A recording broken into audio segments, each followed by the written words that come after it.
Si vous pensez que faire de la R&D suffit pour obtenir un crédit d'impôt recherche ou le statut de jeune entreprise innovante, vous risquez d'avoir une mauvaise surprise. Vous le savez, pour bénéficier de ces dispositifs, l'activité de recherche ou de développement expérimental, c'est le critère fondamental.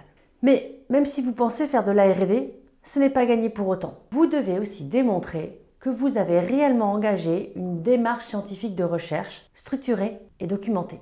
Pour cela, l'administration va vous demander de fournir un dossier technique documentant votre méthodologie et vos travaux. Et sur ce point, elle a ses attentes sur le fond et sur la forme. Et parmi les parties incontournables du dossier, il faut accorder beaucoup de soin à la présentation de cette démarche expérimentale. Et bien souvent, les entreprises peinent dans cet exercice.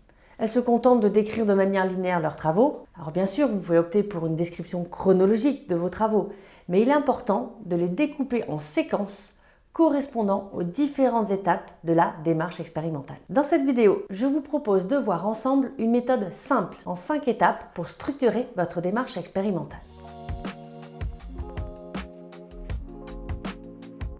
C'est le point de départ de tous travaux de R&D. Si vous menez une activité de recherche et développement, c'est justement parce que vous faites face à une problématique technique ou à une incertitude scientifique que les connaissances du moment dans votre domaine ne permettent pas de résoudre. C'est ce qu'on appelle les verrous technologiques ou scientifiques de votre projet. Les travaux que vous devez décrire sont ceux qui visent à lever ces verrous ou à répondre spécifiquement aux questions scientifiques posées. Il est important à ce niveau de bien préciser cette question de recherche. Soyez le plus précis possible sur le sujet à traiter. C'est de là que découlera votre stratégie de recherche et la planification de vos travaux. Par exemple, votre projet vise le développement d'un nouveau produit utilisant un nouveau matériau biosourcé. Votre R&D va porter sur le développement d'un procédé permettant de mettre en œuvre ce matériau. Mais votre verrou et votre problématique de recherche va en réalité porter sur le besoin de connaître l'impact de la température et de la pression sur les propriétés mécaniques de ce nouveau matériau biosourcé, dans la mesure où cela n'a encore été jamais caractérisé dans la littérature. C'est ça votre problématique de recherche.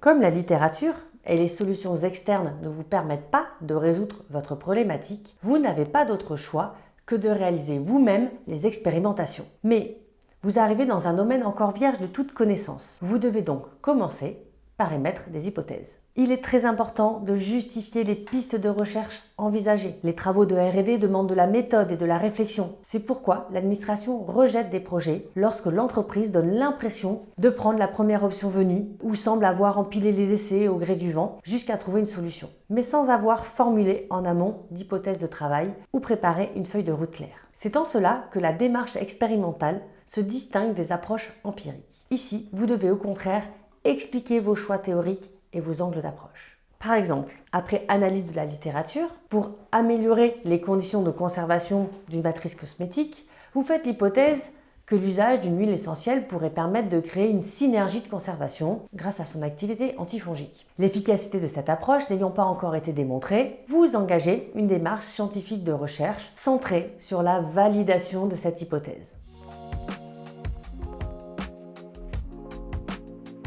Vous avez avancé une hypothèse, c'est le moment de la tester. Vous devez expliquer ici la manière dont se sont déroulés les tests et présenter votre protocole. C'est une partie dense car elle regroupe la description de vos expérimentations, vos essais, modélisations, simulations et conception de prototypes. Il ne faut pas avoir peur de mentionner les échecs et les difficultés rencontrées. Cela fait partie intégrante de la R&D. Par exemple, si vous avez réalisé un plan d'expérience pour étudier l'impact du cisaillement sur les propriétés mécaniques d'une matrice, expliquez quels sont les paramètres étudiés, quels résultats vous allez mesurer et comment. Autre exemple, dans le domaine des sciences humaines et sociales, expliquez quelle méthode vous comptez utiliser et pourquoi. Précisez les informations que vous souhaitez identifier et celles que vous allez utiliser. Et enfin, quelle méthode vous allez adopter pour les interpréter. Enfin, n'oubliez pas qu'une démarche de recherche doit être répétable. Soyez donc précis sur les méthodes et les moyens utilisés.